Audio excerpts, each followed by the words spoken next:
उसका केवल एक ही लड़का होता है और वो लड़का आवारा किस्म का था। वो किसी भी काम को ढंग से नहीं किया करता, हमेशा अपनी मनमर्जी इधर उधर गांव में घूमा करता, कोई भी वो काम नहीं करता है। अब उस सोने को देखकर जो कमल चौधरी का भाई होता है, उसकी आंखें खुली रह जाती हैं कि भाई, इनके पास ये तो बहुत सोना आया है और अब इसमें से आधा आधा हिस्सा बट जाएगा। अब कमल चौधरी बड़ी राहत की सांस लेता है। चैन की नींद में कमल चौधरी सो जाता है। और दोस्तों, जो बड़ा भाई था, उसे पूरी रात नींद नहीं आती है उस सोने को देखकर। हालांकि कमल चौधरी को भी चिंता थी कि कहीं ये सोना चुर न जाए। अब इसके बाद दोस्तों, जो कमल चौधरी का भाई होता है, उसकी जो पत्नी होती है, वो उसके भाई के कान भरती है और कहती है कि तेरा एक बेटा है और ये सारा सोने में से आधा ले लेगा। तू एक काम कर, इस भाई को ही निपटा दे, ये पूरा सोना हमारा हो जाएगा और हम मौत से ही जिंदगी बिताएंगे। ये बात दोनों पति पत्नी करते हैं। और दोस्तों, 2 दिन के भीतर जो भाई होता है, वो अपने छोटे भाई को अपने हाथों से मौत के घाट उतार देता है। अब जो घर में पुष्पा थी, जब घर में कुछ शोर सुनती है तो वो भी एकदम से खड़ी हो जाती है।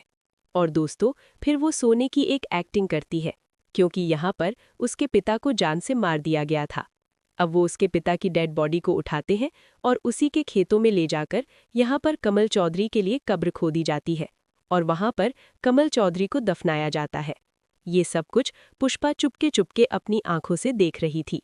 अपने ताऊ को और अपनी ताई को ये काम करते हुए पुष्पा की आंखों से आंसू नहीं रुकते हैं।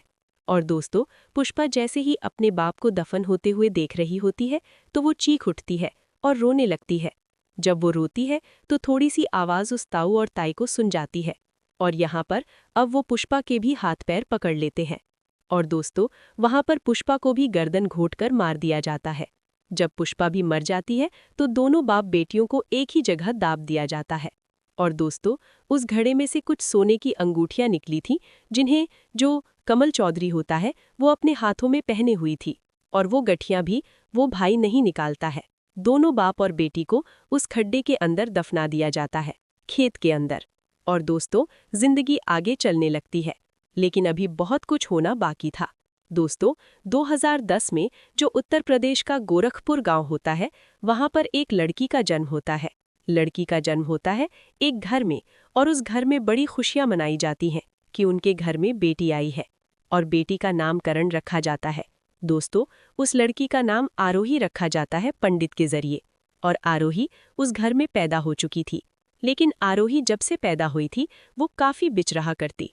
नॉर्मल आम बच्चों की तरह वो घर में नहीं रहती है, हमेशा रोया करती, बहुत अजीब अजीब हरकतें किया करती। धीरे धीरे जैसे आरोही बड़ी हो रही थी, तो वो सोते हुए एकदम उठा करती और कहती है कि मेरे पिता को मत मारो, मेरे पिता को छोड़ दो। मतलब इन बातों को सभी को वो कहती, तो आरोही के जो पिता होते हैं, वो कभी कभी परेशान हो जाते कि हमारी बेटी को हुआ क्या है, ये ऐसा क्यों कर रही है। दोस्तों, आरोही की जो माँ होती है, वो भी अपनी बेटी का बहुत ख्याल रखती है, लेकिन कोई भी आराम उनकी बेटी को नहीं लगता है। डॉक्टर का भी ट्रीटमेंट कराया जाता है, लेकिन आराम कहाँ से लगे। आरोही, आपको पता है कौन है? आरोही वही लड़की है, पुष्पा, जिसे उसके पिता के साथ मार दिया गया था। आरोही अपने पिछले जन्म की यादें उनके दिमाग में बैठी हुई होती हैं। यादें वो सताती हैं आरोही को, और आरोही बहुत बेचैन रहा करती। वो कभी भी किसी से नाखुशी बात नहीं किया करती। और दोस्तों, आरोही पानी से बहुत डरा करती। जब भी उसके पास पानी आ जाया करता तो कहती कि पिताजी, मैं मर जाऊंगी, मेरा दम घुट जाएगा, मुझे सांस नहीं आएगा। क्योंकि उसके ताऊ और काई ने आरोही को जब पिछले जन्म में दफनाया था, तो वो पूरी तरह से मरी नहीं थी। दोस्तों, वो थोड़ी सी जीवित होती है।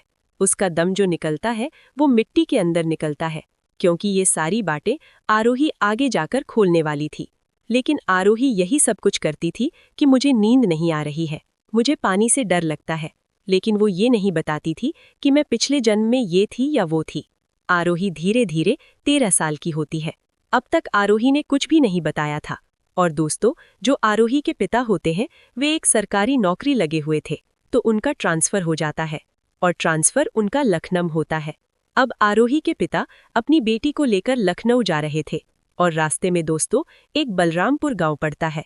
अब जैसे ही बलरामपुर गांव आता है, तो आरोही जो 13 साल की थी, वो जोर जोर से चीखने लगती है और कहती है कि ये हमारा गांव है, इस गांव में मैं हूँ, इस गांव में मैं रहूंगी।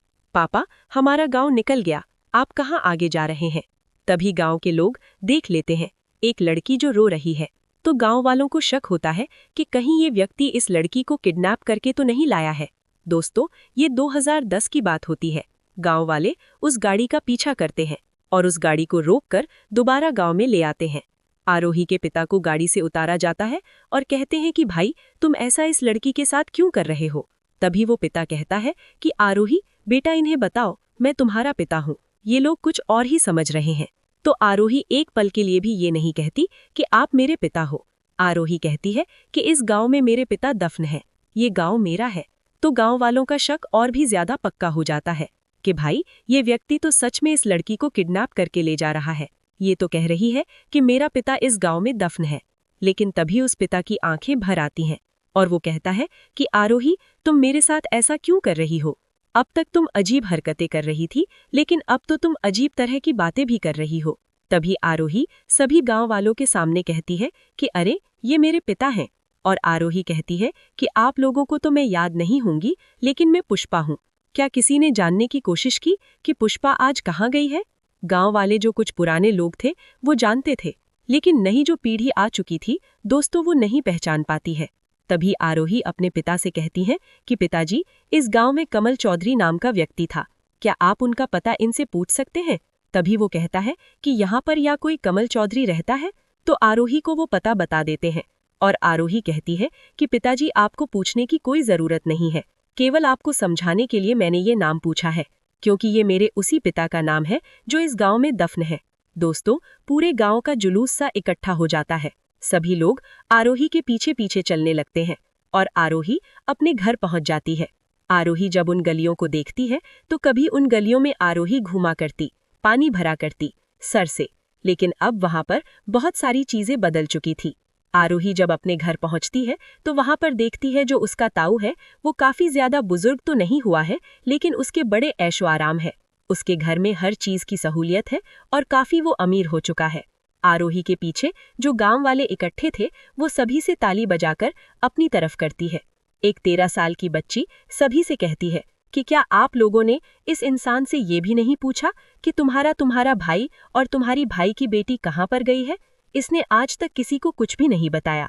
तो गांव वाले कुछ लोग कहते हैं कि इसने कहा कि मेरा छोटा भाई और उसकी बेटी शहर जाकर रहने लगे हैं, वहां पर उन्हें एक बहुत अच्छा सा काम मिला है और अब वो इस गांव में आना भी नहीं चाहते हैं, इसके अत्याचार से, जो उनसे पैसे लिया करता ब्याज के। अब यहाँ पर आरोही अपने ताऊ के सामने खड़ी होती है और कहती है कि ताऊ जी, आप तो बड़े मौज ले रहे हैं। ताऊ जी के बेटे की बहू भी आ चुकी थी और उनके बच्चे भी होश हो चुके थे। दोस्तों, 2 बच्चे, 2 लड़के होते हैं, ताऊ के 2 पोते होते हैं। अब यहाँ पर ताऊ जो है वो एकदम से हैरान और ऐसे खड़ा हो जाता है कि तुम कौन हो और ऐसी बातें क्यों कर रही हो? पूरे गांव को मेरे खिलाफ क्यों भड़का रही हो? तुम होती कौन हो? और छोटी सी लड़की हो, 13 साल की हो और इतनी बड़ी बड़ी बातें कर रही हो? तभी आरोही कहती है कि ताऊ जी, मैं वही पुष्पा हूँ जिसके लिए तुमने सोने के माठ के लिए हम सभी को मार दिया था। एक सोने के मटके के लिए मेरे पिता और मुझको तुमने जिंदा जमीन में दफना दिया था। उस ताऊ के हाथ पैर कांपने लगते हैं और वो अपने घर के अंदर भागने लगता है। तभी आरोही उस ताऊ का हाथ पकड़ती है और कहती है कि सोना तो खत्म हो गया होगा, लेकिन क्या भाई और उसकी बेटी कभी आए? कभी तुम्हें उनकी याद आई? तो वो कहता है कि ऐसे हो ही नहीं सकता। ऐसा कभी हो सकता है कि तुम ऐसे हो ही नहीं सकता। ऐसा कभी हो सकता है कि तुम्हें क्या पता? तुम तो कह रहे थे कि हम शहर गए हुए हैं, तो मैं मर के वापस कैसे आ सकती हूँ? दोस्तों, इस बात को सुनकर पूरा गांव वाला अपने मुंह पर हाथ रख लेता है। सभी हैरान और परेशान हो जाते हैं। तभी वहां पर गांव वाले पुलिस को बुला लेते हैं। अब पुलिस जब वहां पर आ जाती है तो ये मामला और भी ज्यादा बढ़ जाता है। पुलिस कभी तो आरोही से कहती है कि बेटा, तू क्या जानती है? तो वो कहती है कि यही कातिल है, इसी ने मुझे और मेरे पिता को मारा है। तो यहाँ पर पुलिस कहती है कि हम कैसे मान ले कि भाई ये तुम्हारा कातिल है? तो आरोही बड़ी टेंशन में आती है कि मैं इनको कैसे समझाऊं कि इन्हीं ने मेरा कत्ल किया है, इन्हीं ने मेरा खून किया है। तो दोस्तों, उसके बाद आरोही कहती है कि तुम मेरी तो नहीं मानोगी, लेकिन मैं तुम्हें सबूत दूं तो उन बातों को तो तुम जरूर मानोगे। तो पुलिस वाले कहते हैं कि हाँ, कानून हमेशा सबूत मानता है। अगर तुम्हारे पास कोई सबूत है तो हम तुम्हारे ऊपर इस केस के ऊपर जरूर कार्रवाई करेंगे। दोस्तों, आरोही गांव के कुछ लोगों को लेकर और पुलिस को लेकर उस खेत में पहुंचती है जहां पर आरोही और उसके पिता को दफनाया गया था। आरोही पहले कब्र खोदने से पहले कहती है, उस जमीन को खोदने से पहले पुलिस वालों से कहती है कि देखो, आप लोग ये बात कहेंगे, मेरे पिता के हाथ में 3 गठियां हैं, अंगूठियां हैं जो उन्होंने अपने हाथ में बाएं हाथ में पहनी हुई है। वो अंगूठियां निकलेंगी क्योंकि मेरे पिता का अब कंकाल बचा होगा। दोस्तों, इतनी समझदारी की बातें वो लड़की कर रही थी। तभी पुलिस वाले वहां पर खुदाई शुरू कर देते हैं। जैसे जैसे आरोही ने बताया था, तो वहां पर अब एहसास हो जाता है कि कुछ चीज वहां पर है, क्योंकि थोड़ी सी इधर उधर हो जाती है दोस्तों, क्योंकि काफी दिन बाद आरोही आई थी, 13 से 14 साल बाद। अब वहां पर खुदाई चल रही थी और खुदाई चलने के बाद वहां से अब एक कंकाल दूसरे कंकाल के ऊपर पड़ा हुआ मिलता है और आरोही इसी तरह अपनी मौत को बता